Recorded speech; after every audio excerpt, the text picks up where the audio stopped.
Hi అండి, అందరికీ నమస్తే. Welcome to my channel improving and inspiring. ఈరోజు నేను మీతో షేర్ చేసుకోబోతున్న టాపిక్ హ్యాండ్లింగ్ ఎమోషనల్ ట్రిగర్స్. మీకు ఎప్పుడైనా సడన్గా కోపం రావడం, బాధగా అనిపించడం, యాంగ్జైటీగా ఉండడం అనిపించిందా? కానీ ఎందుకు అలా జరుగుతుందో అర్థం కాలేదా? ఎందుకంటే మీరు ఎమోషనల్గా ట్రిగర్ అయ్యి ఉంటారండి. ఈరోజు వీడియోలో ఈ ఎమోషనల్ ట్రిగర్స్ మనల్ని డీప్గా ఎలా ఎఫెక్ట్ చేస్తున్నాయి, ఎలా మేనేజ్ చేయాలో చూద్దాం. What are emotional triggers? మీకు ఏదైనా గుర్తొచ్చినప్పుడు ఒక సిచ్యువేషన్ కానీ ఒక మాట కానీ మనలో ఒక స్ట్రాంగ్ ఎమోషనల్ రియాక్షన్ వస్తుందండి. అది గతంలో మన మనసుకు జరిగిన గాయం వల్ల కావచ్చు, భయాల వల్ల కావచ్చు, ట్రామా వల్ల అయినా కావచ్చండి.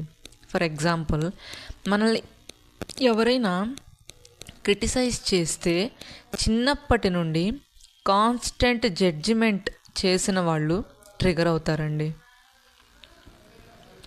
ఇది ఎవరైతే ఆ జడ్జిమెంట్ని ఫేస్ చేస్తుంటారో వాళ్ళు ట్రిగర్ అవుతారు. అసలు కామన్ ఎమోషనల్ ట్రిగర్స్ ఏంటో చూద్దాం.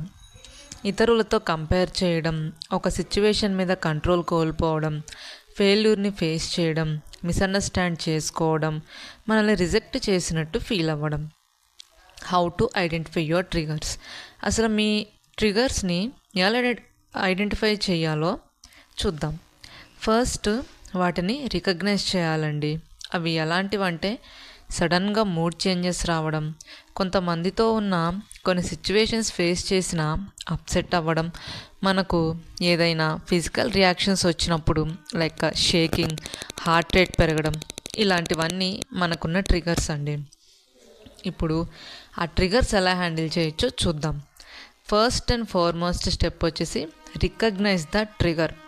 ఇప్పుడు సడన్గా ఈ ఎమోషన్ ఎందుకు వచ్చిందో రికగ్నైజ్ చేయండి. ఫర్ ఎగ్జాంపుల్, రాహుల్కి తన బాస్ ఫీడ్బ్యాక్ ఇచ్చినప్పుడు చాలా కోపం వచ్చేదండి. తర్వాత తనకి ఏమర్థమైందంటే తన ఫాదర్ తనని హార్ష్గా క్రిటిసైజ్ చేసేవాడు తన చైల్డ్హుడ్ నుంచి. సో తన బాస్ ఫీడ్బ్యాక్ ఇచ్చినప్పుడు తనకు కోపం వచ్చేది. Next one, use self talk or affirmation. ఇలా అనుకోవడం స్టార్ట్ చేయండి. I am safe, I can handle this అని. ఫర్ ఎగ్జాంపుల్, మీనా అనే అమ్మాయి తన మీద ఎవరన్నా వాయిస్ రైజ్ చేసినప్పుడు ట్రిగర్ అయ్యేది. తర్వాత తనని తను ఇలా కామ్ చేసుకుంది. తన థాట్ ప్రాసెస్ ఇలా మార్చుకుంది. నన్ను ఎవరైనా పెద్దగా అరిస్తే నేను డేంజర్లో ఉన్నట్టు కాదు అని.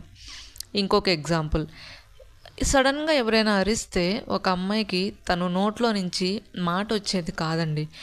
తనకి కనీసం తన 20sలో తనకు అదొక ఎమోషనల్ ట్రిగర్ అని తనకు అర్థమైంది. ఒక ప్రాబ్లమ్ని ఫేస్ చేసిన తర్వాత ఎవరైనా గట్టిగా అరిస్తే కనీసం దానికి మనం గట్టిగా అనలేకపోయినా నార్మల్గా అయినా మనం రెస్పాండ్ అవ్వచ్చు, కానీ అసలు తన నోట్లో నుంచి మాట వచ్చేదే కాదు.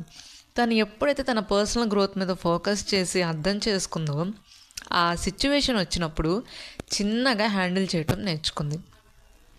Third one, set boundaries. మనం ఏదైనా ఫంక్షన్స్కి వెళ్ళినప్పుడు ఆర్ నైబర్స్ కానీ కంపారిజన్స్ చేస్తూ ఉంటారు.